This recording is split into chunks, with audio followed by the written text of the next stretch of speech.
হলো আমার magic trick, এরপর দেখো আসল ট্রিক।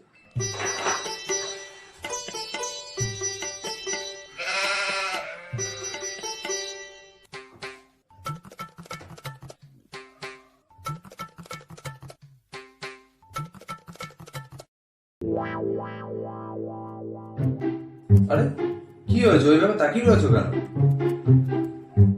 বলবে তো ওইভাবে তাকিয়ে রয়েছো কেন? বিশ্বাস করো তুমি। আচ্ছা শোনো। আরে বাবা, তুমি বুঝতে পারছো না আমি কোথাও যাইনি? বলেছি তো আমি কোথাও যাইনি। আমি জাস্ট বন্ধুর সাথে ওর সাথে কথা বলে ফোন করে আমি জাস্ট এই ঘরে চলে এসেছি। আমি কোথাও যাইনি। এই দেখো, আমি কোথাও যাইনি। বলো। না না, ওটা কিছু না, আমি তো জাস্ট আমার চোখের ম্যাজিকটা টেস্ট করছিলাম।